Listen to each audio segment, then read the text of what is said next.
welcome to Liberty Park Music. I'm Michelle Huang, your piano instructor.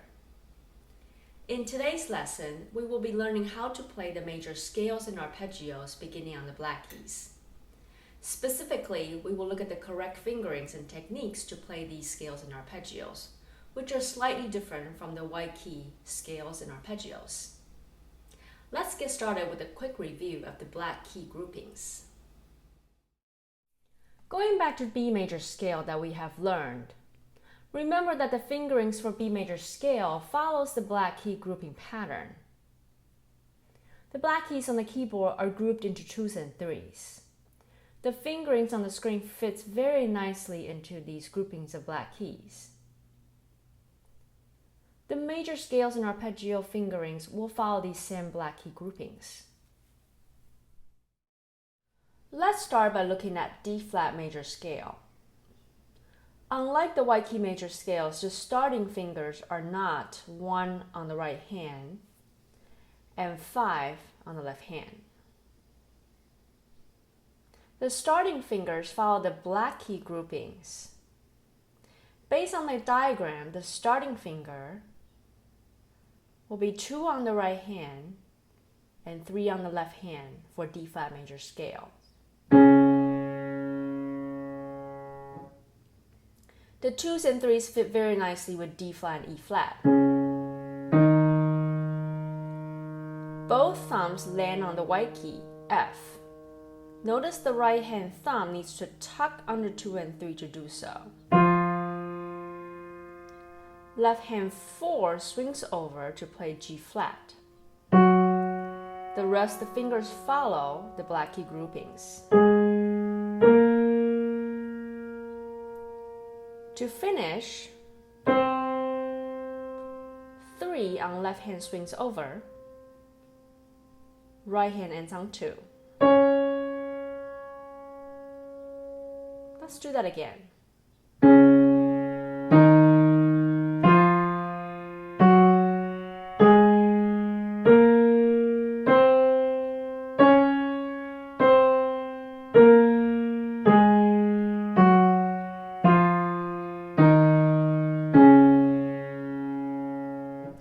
Practice this in 1 octave a few times, then try with 2 octaves.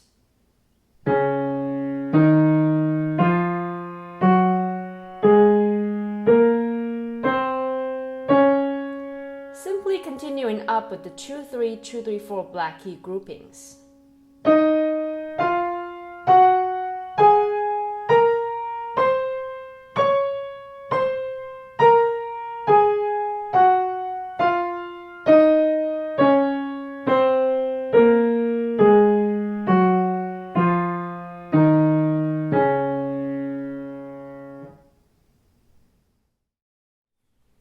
Major arpeggios beginning on the black keys also follow the same black key groupings, but only the starting notes.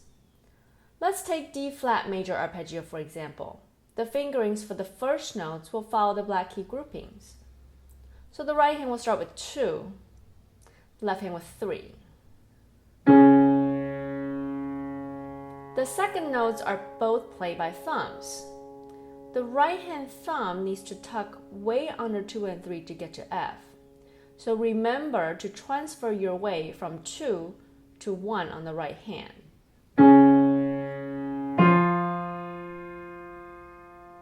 I find it helpful to go ahead and start the right hand arpeggio at a 45-degree angle, knowing that the thumb will need to tuck in quite a bit.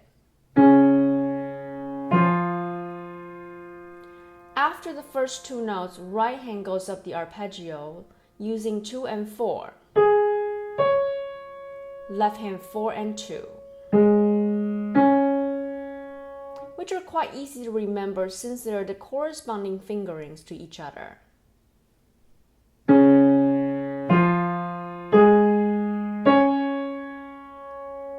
Tuck the right hand thumb in again and lands on F. And continue up another octave. Let's do that again.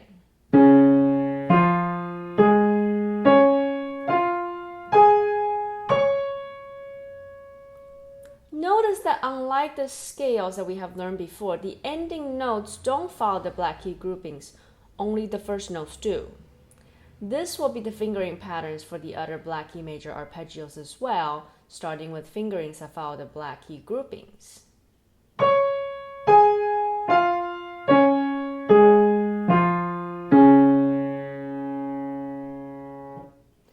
Start each arpeggio with the fingerings that follow the black key groupings.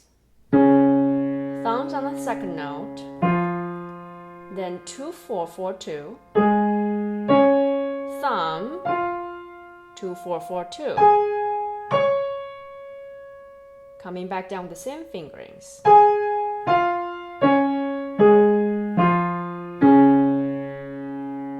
Remember to keep tucking in your thumbs and transferring weight from one finger to another.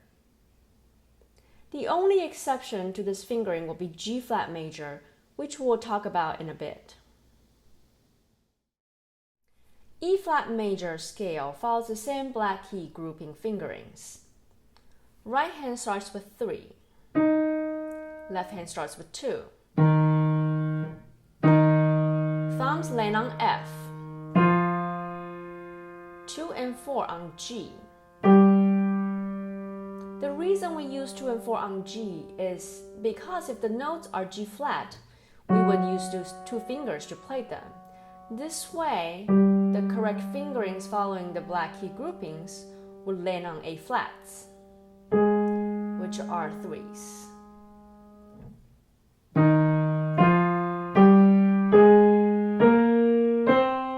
Same thing happens here on D, using 2 and 3.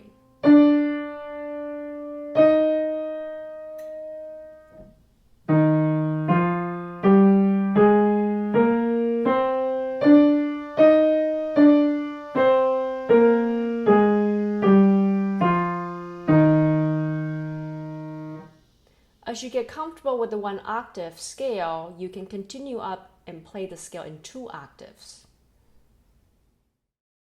Same as D flat major arpeggio, E flat major arpeggio starting fingers follow the black key groupings as well. For the purpose of the keyboard range on the screen, I will start the right hand 1 octave lower than what's shown on the screen. 3 on the right hand, 2 on the left hand. Thumbs follow, then 2 4 4 2 to finish. Keep your thumbs tucked. I find it helpful to imagine my hands and fingers as spiders crawling across the keyboard.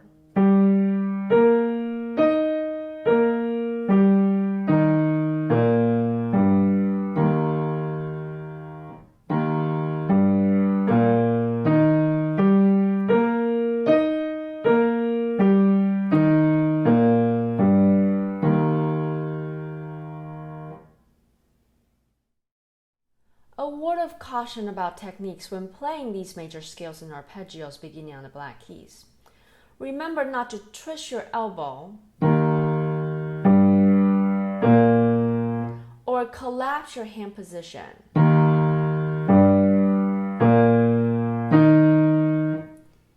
Keep your hands aligned with the rest of your arms. Keep tucking in your thumb and swinging your fingers over the thumb.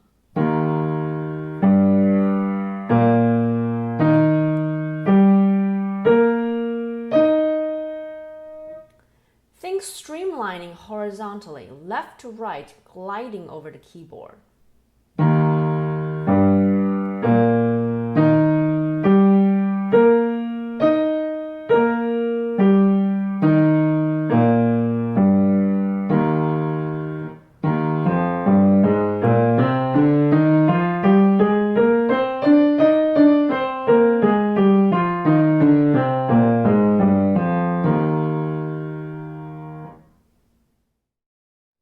G-flat major scale fingerings follow the same black key groupings as well. Pause this video now and see if you can figure this out yourself first.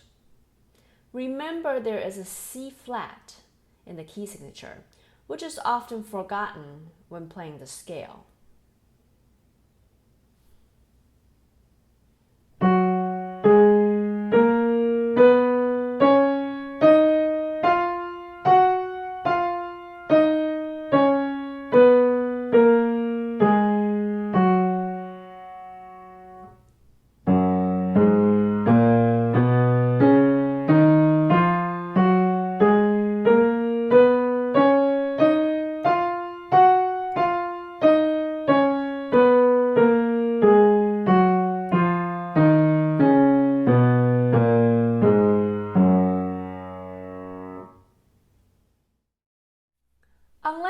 other major arpeggios beginning on the black keys, G-flat major arpeggio is the only one that doesn't follow the 2-3-2-3-4 black key groupings.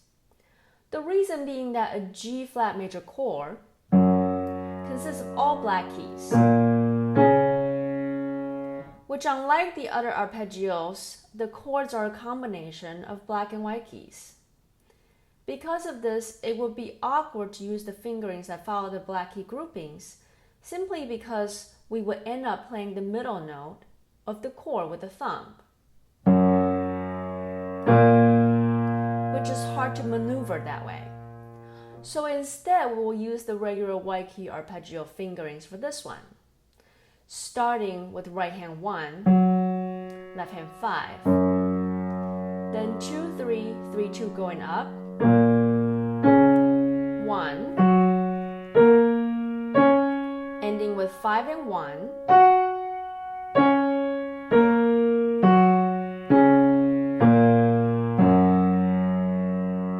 remember to play this arpeggio close to the fretboard, which will help navigating the black keys a little easier.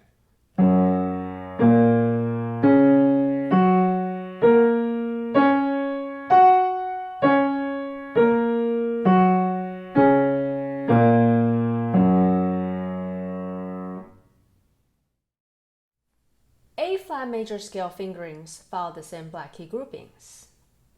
3 to start.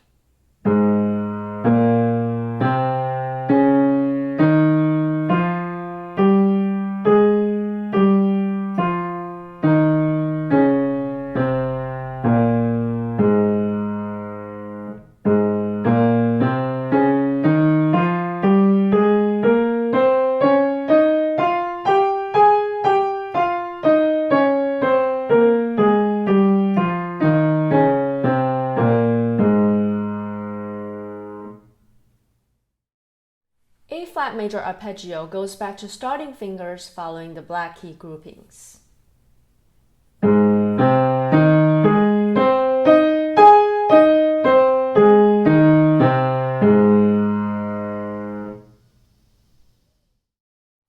B-flat major scale fingerings following the black key groupings.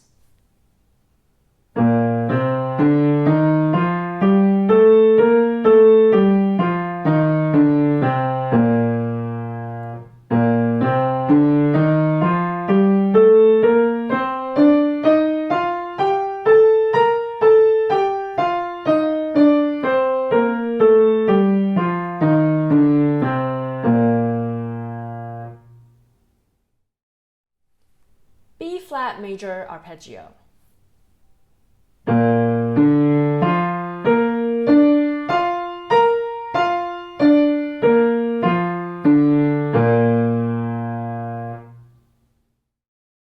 Continue to practice these scales and arpeggios as part of your homework.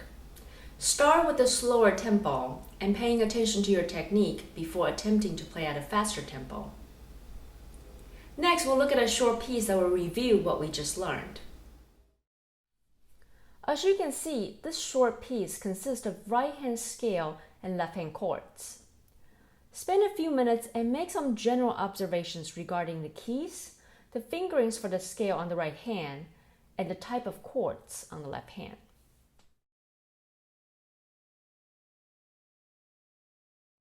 The right hand is playing an A-flat major scale since this piece is in A-flat major. Let's start with an A-flat major scale on the right hand to warm up.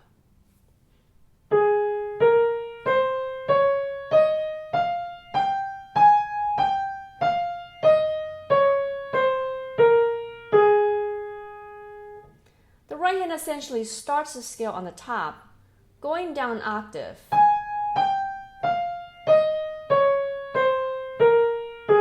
and back up.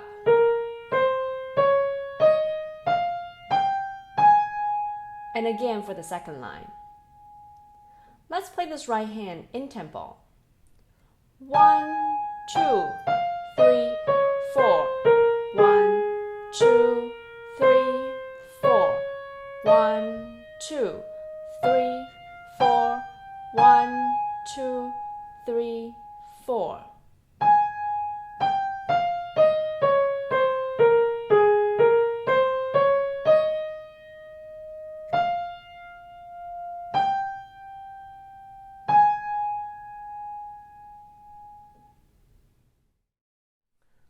left hand is alternating between the tonic and the dominant 6/5.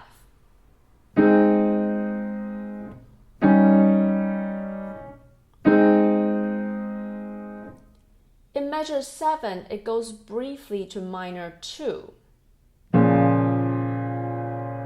but in its first inversion to 6. Then back to dominant 7th, minus the 5th.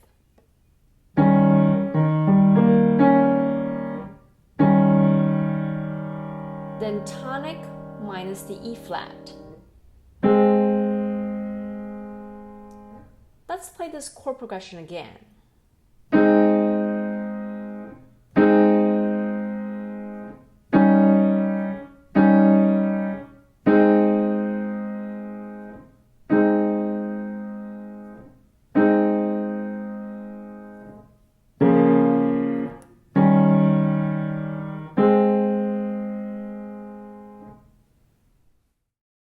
Now let's try hands together. Remember to keep the right hand legato as connected as possible, and the left hand needs to lift in between the chords.